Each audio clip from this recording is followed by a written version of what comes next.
मेरी आपसे रिक्वेस्ट है कि आपको भूख भी लगी हो तो आप मेरे को 2 मिनट सुन के जाना। मैं वाइस चांसलर साहब की, क्योंकि उनकी लंबी स्पीच थी, जो अक्सर वो कहते हैं कि मैं उनको टोकती हूँ, पर मैं उनके साथ आई हूँ, मेरा हक भी बनता है। वो यहाँ के स्टूडेंट रहे हैं, आज वो वाइस चांसलर। मैं उनकी पत्नी हूँ और इस इलाके में मेरा बहुत बड़ा हक है। मैं यहाँ की पास के रहने वाले गांव की बहू भी हूँ। कहाँ की बेटी होती है जब वो बहू बन के एक गांव में आती है, शहर में आती है, तो उसकी जिम्मेवारी और भी बड़ी हो जाती है। आज जो मेरे सामने मेरी बेटियां बैठी हैं, आज वो बेटियां हैं, कल वो बहू होंगी, वो बहनें हैं, कल वो चाची दादी कब नए रिश्ते में बंधेंगी। तो मैं आपको 2 मिनट के लिए उससे वाकिफ कराना चाहूंगी। आप अपनी माँ को देखते हैं तो आपको पता चलता है कि आप किस कोख से पैदा हुए हैं। आपको ये अंदाजा होना चाहिए कि जब आप स्कूल से कॉलेज पहुंचते हैं और घर जाते हैं, आपका कोई इंतजार करता है तो आपकी माँ होती है। आपकी एक एक यहाँ पे करा हुआ कार्य आपकी हिस्ट्री में दर्ज होता है। आपको मैं ये कहना चाहती हूँ कि ये आज जो आपको मौका मिला है दोबारा नहीं मिलेगा। मैं एक उस गांव से संबंध रखती हूँ जिसमें आज भी कोई बस नहीं जाती। मैं 14 किलोमीटर साथ जाने का और साथ आने का साइकिल चला के आती थी। आपके वाइस चांसलर को इतनी दूरी से नहीं आना पड़ता। मैं इसलिए कहती हूँ कि आज आपको सारी सुविधाएं हैं। वो बहाने हैं कि आप नहीं कर सकते। ऐसी दुनिया की कोई चीज नहीं है जिसको आप सोचते हैं और आप कर नहीं सकते। और जींद ऐसी एक जगह है, जींद ऐसा एक जिला है जिसमें राजनीति शुरू होती है। लोग आपको यहाँ भगला के फुसला के राजनीति में कदम रखते हैं और वो देश दुनिया में तरक्की करते हैं। ये वो धरती है, जो भी आप चीज चाहेंगे आप कर लेंगे। आप में वो जज्बा है। आप इस धरती से बड़े बड़े लोग हुए।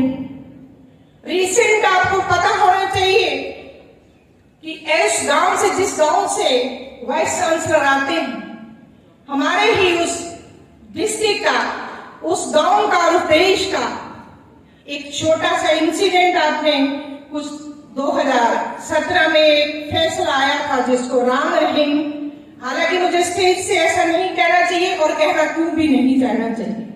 जो चीज है उसको आखिरी आदमी तक हमें पहुंचाने का, वो चीज अच्छी हो तो उसको घर घर में पहुंचाना चाहिए। आपको इतनी स्पिरिट आपको वहां से मिलनी चाहिए कि राइट रॉन्ग का कंसेप्ट क्या है जिंदगी में। हमें कभी भी गलत कार्य के लिए एकदम खड़े हो जाना चाहिए। ये हमारे खून में होना चाहिए। तो मैं आपसे उम्मीद रखती हूँ, ये वो जिला है, ये वो धरती है, यहाँ से हम बुराई को उखाड़ फेंकने वाले लोग हैं। आपको इसके साथ आना चाहिए। ये ऐसा कॉलेज है, यहाँ से सन 60 में पता नहीं कितनी लोग निकल के गए। यदि आपने इसको जड़ों को भूल गए, आपको कोई याद नहीं रखेगा। आप अपने गांव को नहीं भूल सकते, अपनी माँ को नहीं भूल सकते। जो 2 चीजों को याद रखता है, अपनी माँ को याद रखता है, मातृभूमि को याद रखता है, उसको कोई कमी नहीं रहती।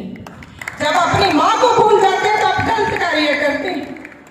उसको याद रखा करें, उसका चेहरा आपके दिमाग में रहना चाहिए। सबसे सर्वोच्च स्थान होता है उसका। और आपकी मातृभूमि जिस पे आप चलते हैं, जिसकी वजह से आप हैं, तो इन 2 चीजों का मैं आपको ये एक माँ के नाते, एक बड़ी भाभी के नाते, बहन के नाते, एक चाची के नाता आप कोई भी रखें, पर नाता ऐसा होना चाहिए जहां से आप निकले तो आपके पीछे से और आगे से लोग देखें कि को आया था। नहीं तो इस जिंदगी में आने का कोई मकसद ही नहीं। अगले ही 1 मिनट में आपको एक बात बताना चाहती हूँ कि मैं जिस संस्था से संबंध रखती हूँ, मेरे को 30 साल हो गए गूंगे बहरे। आपके गांव में भी होगा, आपके ग्वांड में भी होगा। आप कॉलेज में पढ़ते हैं। मैं आपसे एक क्वेश्चन करके जा रही हूँ कि 60 सन से ये कॉलेज है, इस कॉलेज से कितने डेफ लोग ग्रेजुएट हुए हैं? मैं प्रिंसिपल महोदय से पूछना चाहती हूँ, क्या आपके प्रदेश में, आपके जिले में कोई डेफ बच्चा नहीं है क्या?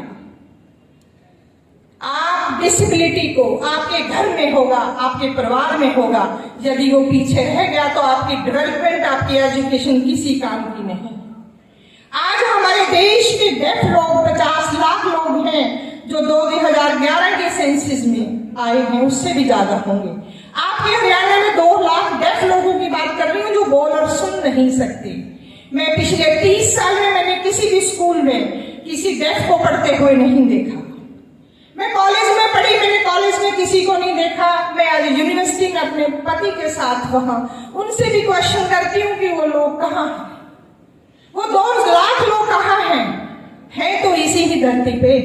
कहीं तो कहीं आपने उनको पीछे छोड़ दिया है। पीछे छोड़ने से बात नहीं बनेगी। आज माननीय प्रधानमंत्री जो देश के हैं, आपको लैंग्वेज मिली, आपको अपनी माँ से आपको अपनी माँ से हरियाणवी मिली होगी, हिंदी मिली होगी, पंजाबी मिली होगी, कुछ ना कुछ तो मिला ही होगा। जो बोल और सुन नहीं सकता उसकी साइन लैंग्वेज उसकी लैंग्वेज है, जिसको माननीय प्रधानमंत्री जी आज आपकी न्यू एजुकेशन पॉलिसी में साइन लैंग्वेज को एज ए सब्जेक्ट बना दिया गया है। मेरी आपसे दरख्वास्त है, क्योंकि हमारी ऑर्गेनाइजेशन ने साइन लैंग्वेज क्लब बनाया हुआ है जिसमें 25,000 लोग जुड़ चुके हैं। मैं आपसे दरखास्त करूंगी कि आप वैल्यू एडिड कोर्स के तौर पे, क्योंकि महर्षि दयानंद ने एक बहुत बड़ा कार्य किया है। उन्होंने अपनी यूनिवर्सिटी में सेंटर फॉर डिसेबिलिटी स्टडीज बनाया है जिसमें 2 कोर्स शुरू हो चुके हैं। वो पीछे न रह जाए, उनको हम मेन स्ट्रीम अपनी मुख्य धारा में लेके आए, ये हमारा कर्तव्य बनता है। और मेरे को फक्र है और मेरे को इस चीज का मान भी है, और मैं आप पे ज्यादा अपना हक भी रखती हूँ कि ये गवर्नमेंट कॉलेज वो पहला कॉलेज होना चाहिए जींद का, जिसका हर एक बच्चा साइन लैंग्वेज सीखेगा और समाज में जाएगा। आप एम्बेसडर होंगे, आप एक अलग दुनिया में प्रवेश करोगे। आपको सेंसिटिव होना चाहिए, आपको सेंसिटिविटी का पता होना चाहिए। आप जो बदमाशी और ऐसा दिमाग में फतूर चढ़ता है, जब उन बच्चों को देखोगे, उन बच्चों के साथ काम करोगे, मुझे लगता है बड़े सहज हो जाओगे। और उस परमात्मा ने आपको मुकम्मल बनाया है, इसलिए बनाया है कि यदि कहीं कोई कमी रह गई है तो आप उसको पूरा करें। और एजुकेशन का यही एक उद्देश्य होता है। जैसे वीसी साहब ने कहा है कि यदि बोलना, लिखना और पढ़ना नहीं आया तो कुछ नहीं आया। उनको तो ना बोलना आता है ना सुनना आता है, तो उनको पढ़ाई कौन कराएगा? ये आपकी जिम्मेवारी पे छोड़ती हूँ। फिर कभी आप बुलाओगे तो मुलाकात करूंगी कि आपने इस बात को, वीसी साहब की बात को और मेरी बात को कितना सिरे लगाया है। हम फॉलो अप लेने जरूर आते हैं, हम पति पत्नी इस चीज के लिए मशहूर हैं। हम बातें ही नहीं करते, हम बातों पे। वो एक गाना है कि हमने असूलों की तरह हमने जज्बात निभाए हैं, असूलों की तरह। हम जिंदगी में जो कहते हैं उस पर असर करते हैं और उसको समाज में लेके जाना चाहते हैं, पर आपके बगैर कुछ नहीं होगा। हम 50-60 की एज में हैं, आप 20 की एज में हैं। इस दूरी को हम इतने टेक्नोलॉजी सब तरह से उसको समा के हम पूरा करें। और मैं आपने इतनी पेशेंस से सुना है, मुझे मान है जींद पे। मैं गर्व करती हूँ कि मैं इस प्रदेश के इस डिस्ट्रिक्ट की एक गांव की एक बहू हूँ, और बहू होने के नाते मेरा कर्तव्य और ज्यादा बन जाता है। हम 3 पीढ़ियां लेके आते हैं, जैसी आप होती हैं वैसे ही आप पिछले वाले खानदान को भी आप आगे ले आते हैं। इसलिए मेरी बच्चियों से और अपने बेटों से, यहाँ से एक बच्चा निकला हुआ जहां भी जाएगा उसको उसी तरह से याद किया जाए कि कोई कहाँ का रहने वाला है, बताने की जरूरत न पड़े। इन्हीं शब्दों के साथ मैं आपका बहुत बहुत धन्यवाद भी करती हूँ, स्नेह भी रखती हूँ। और आज इस कॉलेज ने, हालांकि मौका तो वाइस चांसलर साहब को दिया था, पर वाइस चांसलर साहब कभी मेरे बगैर जाते नहीं। मैं चंडीगढ़ से सवेरे चल के आपके साथ थोड़ा लेट पहुंची, पर मुझे ये था कि जींद है, उसमें मेरा जाना अपना ही हक बनता है। अपने घर में आना, कोई बुलाए ना बुलाए तो जरूरी नहीं। ये मेरा शहर है, मेरा प्रदेश है और मेरा देश है। हमें देश के लिए काम करना है और ऊपर लेके जाना है। धन्यवाद।